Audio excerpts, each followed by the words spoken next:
मैले भन्न लागेँ है, त्यो अधिकार चाहिँ मसँग छ है, मसँग जीवन छ, मसँग अधिकार छ तँलाई भन्ने, तँसँग शक्ति छ। शैतानले के भने मसँग शक्ति छ है, संसारको मानिसलाई चाहिँ बहकाउने, संसारको मानिसलाई कब्जामा ल्याउने चाहिँ शक्ति मसँग छ भन्यो क्या त्यो शैतानले है। हो तँसँग शक्ति त छ, मैले यसरी बातचित गरेको क्या है, शैतान यसरी नै बातचित गरेँ क्या।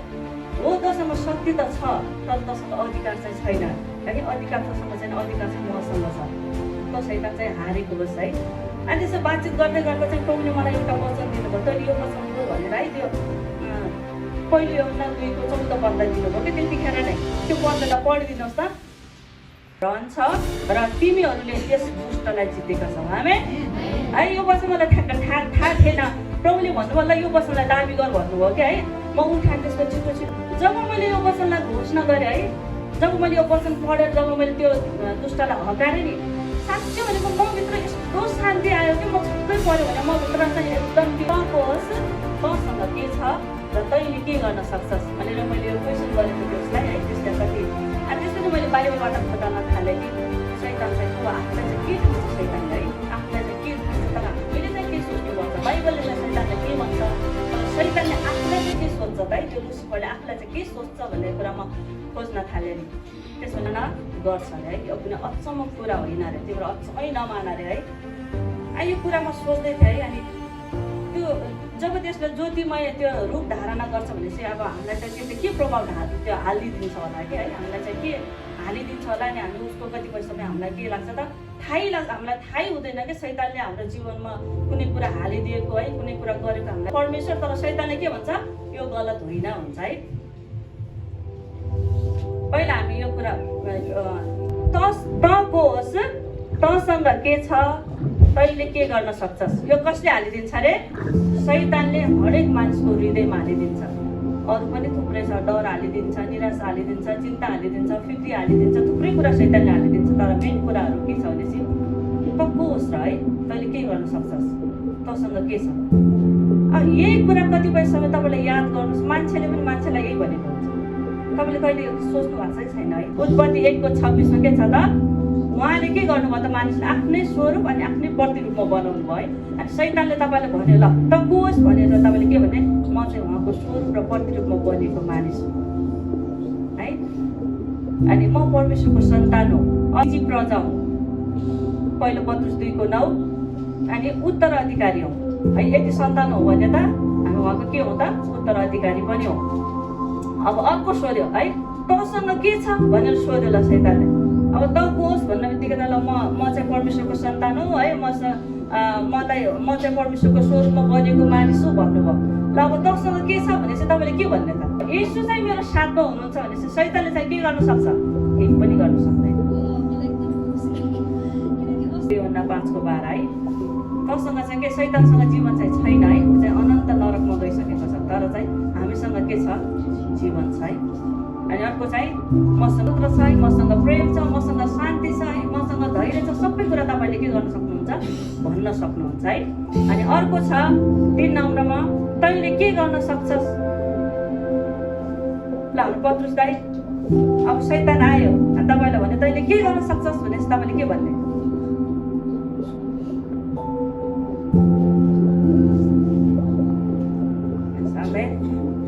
दाइले प्रायः जस्तो भनेको छ है भनेर उहाँले कतिपय रोगी बिमारलाई प्रार्थना गर्दै गर्दा भने मलाई शक्ति दिनुहुन्छ, उहाँमा म सब कुरा गर्न सक्छु। आमेन। अब तैँले के गर्न सक्छस् भनेर म सब कुरा गर्न सक्छु है, जसले चाहिँ मलाई के दिनुहुन्छ, शक्ति दिनुहुन्छ। आमेन। त्यही भएर हामी कहीँ कतिपय समय है यस्तो कुराहरू आउँदै गऱ्यो भने हामीलाई डर लाग्छ है, मलाई कस्तो डर लाग्छ, म चाहिँ के गरौँ है, मेरो मन आत्तिन्छ भन्छ नि त हामी है, के गरौँ कुनै कुराहरू गर्दै गर्दा निर्णय लिन नसकिने, कुनै गर्दै गर्दै डर लाग्ने है। त्यो डर र भय मैले पढेको थिइनँ राम्रो, यो टिप्यो भने मसँग शक्ति छ भन्यो क्या है। अनि म यस्तो सोचिआएँ, अनि शक्ति त छ, उसको शक्ति छैन भन्न मिल्दैन है, उसको शक्ति छ है। उसले त्यो अयुबको जीवनलाई हामी हेर्दै गऱ्यो भनेपछि त्यहाँ के गरिरहेको छ त है, तर हामीसँग शक्ति पनि छ, अधिकार पनि छ। आमेन। अनि हामी चाहिँ यसको नाममा चाहिँ सबै कुरा गर्न सक्छौँ। अनि हिजो मात्रै है यो वचनको त्यत्तिकै मलाई टेन्सन थियो है। अनि बाइबल क्विज पनि थियो, अनि पढ्नुपर्छ भन्ने कुरा पनि लागिरहेको थियो है। अनि 81 दानियल चाहिँ बिरामी भयो क्या है। बाइबलले के भन्छ त, ऊ चाहिँ के हो अरे, ऊ उसले चाहिँ आफूलाई के ठान्छ भनेपछि म चाहिँ संसारलाई नै हात पार्न सक्छु है, संसारलाई नै बहकाउन सक्छु। बाइबलले पनि भन्छ नि त, प्रकाश उसले सारा संसारलाई बहकाउने भनेको छ है त्यहाँ। उसले सोच्छ कि म संसारलाई बहकाउन सक्छु। म परमेश्वरदेखि पहिला उसले के सोच्यो भनेपछि उसको पतन हुनुभन्दा पहिला उसले के सोचेको थियो, म परमेश्वरभन्दा पनि माथि आफ्नो सिंहासन बसाल्छु भनेको थियो कि उसले त्यो घमण्ड गरेको थियो। अनि अहिले पनि शैतानले गर्न त केही सक्दैन, तर पनि उसले के ठान्छ भनेपछि मैले चाहिँ गर्न सक्छु है, मान्छेलाई मैले नियन्त्रणमा। अनि कति मान्छेहरू शैतानको नियन्त्रणमा हुन्छ, उसको शक्तिद्वारा काम पनि भइरहेको हुन्छ है। अनि मेरो बुवा पनि एउटा पुजारी जस्तै हुनुहुन्छ। त्यो के हो त, एउटा त्यो दुष्टले ओगेल्यो क्या उहाँलाई है। अनि उहाँको जीवनबाट सत्य हुन्छ, त्यो चाहिँ झुटको पिता है, उसले चाहिँ सारा संसारलाई बहकाइदिन्छ क्या।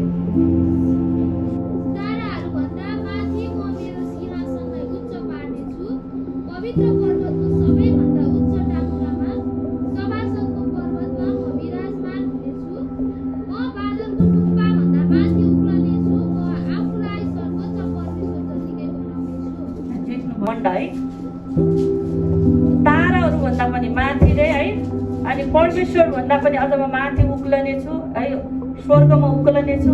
परमेश्वरको ताराहरूभन्दा पनि माथि म मेरो सिंहासन उच्च पार्नेछु, अनि पर्वतमा विराजमान हुनेछु रे। उच्च टाकुराको सभाको पर्वतमा म विराजमान हुनेछु। म बादलको टुप्पोभन्दा पनि माथि उक्लनेछु। म आफूलाई सर्वोच्च परमेश्वर जत्तिकै बनाउनेछु भनेको छ है। यहाँ त्यो बिहानीको तारा त कसरी खसेस भनेको छ, अझ हामी अगाडि बढ्यो भनेछु। त चाहिँ बिहानको तारा, प्रभातको पुत्र, त स्वर्गबाट है कसरी खसेको छस् भनेर यहाँ यशायाहको वक्ताले भनिरहेका छन्। अनि आज शैतानले चाहिँ के गर्छ त, उसमा त्यो घमण्ड छ क्या है, अझै पनि उसमा घमण्ड छ है। उसले चाहिँ मैले चाहिँ अझै पनि संसारलाई मैले बहकाउन सक्छु, म संसारलाई नियन्त्रणमा राख्न सक्छु भन्ने कुरा चाहिँ अझै पनि उसमा के छ त, एक किसिमको घमण्ड छ।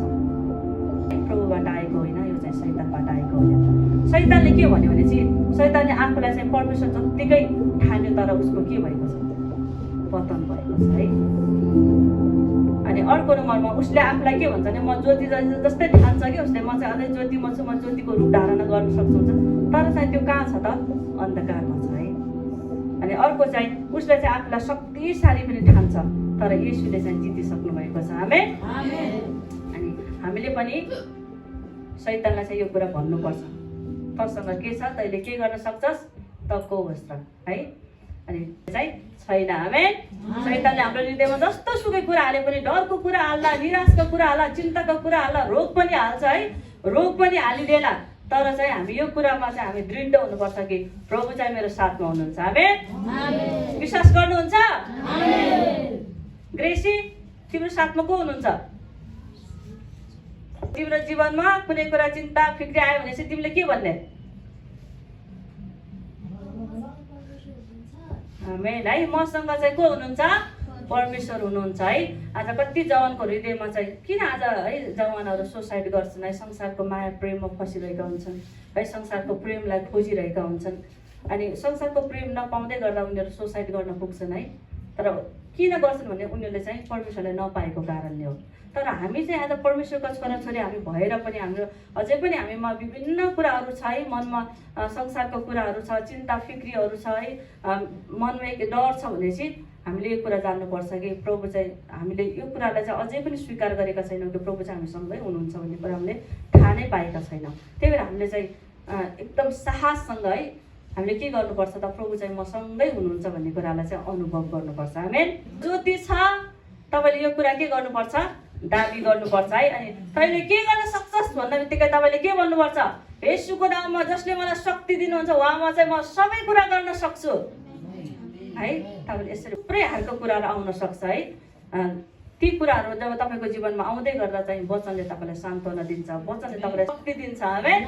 परमेश्वरको एउटै वचन चाहिँ यति शक्तिशाली हुन्छ। तपाईँले जब मनन गर्नुभयो भने चाहिँ मलाई त्यही पहिले यूहन्ना 2:14 पद जब मलाई प्रभुले दिनुभयो त्यो वचनलाई मैले मनन गरेँ अनि म चाहिँ यति खुसी भएँ अनि म भित्र चाहिँ छुट्टै प्रकारको एक प्रकारको शान्ति चाहिँ म भित्र आयो है। अनि तपाईँको जीवनमा पनि अब तपाईँले वचन पढ्न नजाने तापनि हाम्रो आमाहरूले सुन्दै हुनुहुन्छ नि त है।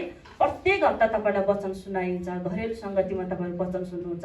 जब तपाईँ पढ्नु हृदय बनाएर आउनुहोस् के घरबाट नै, प्रभु आज तपाईँ मसँग बोल्नुहोस् है, म चाहिँ जस्तै अब म मण्डलीमा जाँदैछु प्रभु, तपाईँले शुक्रबारको बेलुकै तपाईँले भवनमा जाँदैछु है, म मेरो बुवालाई भेट्न जाँदैछु, आज मेरो बुवाले मलाई के दिनुहुन्छ, आमेन। अनि जुन कुरा दिनुहुन्छ त्यसलाई चाहिँ म खुसी साथ पक्रन्छु अनि त्यो कुरालाई म रिसिभ गर्छु है, अनि त्यो कुरालाई चाहिँ म स्वीकार गर्छु भन्ने कुरा चाहिँ तपाईँले गर्न सक्नुहुन्छ। अनि हुनुहुन्छ तपाईँको उपस्थिति हाम्रो माझमा छ प्रभु यीशु। प्रभु आज हामीले यो कुरा जानेका छौँ कि प्रभु मसँग चाहिँ को हुनुहुन्छ, अनि जसले चाहिँ प्रभु अनि ओ प्रभु अनि जसले मलाई शक्ति दिनु हुँदछ प्रभु, अनि मैले चाहिँ के गर्न सक्छु, ओ प्रभु म चाहिँ कसको सन्तान हुँ भन्ने कुरा चाहिँ मैले जानेको छु प्रभु। अनि आज मेरो मण्डलीले जानेको छ प्रभु। आज शैतानले हाम्रो हृदयमा हाल्दै गर्दा प्रभु नेगेटिभ कुराहरू प्रभु, आज शैतानले हाम्रो हृदयमा डरको कुरा हाल्दै गर्दा प्रभु तपाईँको वचनलाई हामी मनन गर्न सकौँ प्रभु, अनि तपाईँको प्रतिज्ञालाई हामी मनन गर्न सकौँ प्रभु। कि तपाईँले भन्नुभयो हेर म युगको अन्त्यसम्म तिमीहरूको साथमा छु भनिकन प्रभु। अनि साँच्चीका आज हरेकको साथमा चाहिँ तपाईँ हुनुहुन्छ प्रभु, अनि तपाईँ सँगै भएर साथै भएर हामी हिँड्नको निम्ति प्रभु तपाईँले सहायता गर्नुहोस्। जहाँ तपाईँको उपस्थिति हुन्छ प्रभु त्यहाँ रोग र बिमार टिक्न सक्दैन प्रभु, त्यहाँ दुष्ट आत्माहरू टिक्न सक्दैनन् प्रभु, त्यहाँ प्रभु कुनै अशान्तिहरू टिक्न सक्दैनन् प्रभु, किनभने तपाईँ शान्तिको राजा हुनुहुन्छ प्रभु। साँच्चीकै त्यो शक्तिशाली परमेश्वर चाहिँ हामी भित्र हुनुहुन्छ प्रभु। तपाईँ परमेश्वरले हरेकको जीवनले देखाउनु भएको यो वचन प्रभु, यो प्रकाश प्रभु तपाईँलाई धन्यवाद छ। म पहिला पनि प्रभु तपाईँले मलाई सिकाउनु भयो प्रभु, तपाईँलाई धन्यवाद दिँदछु।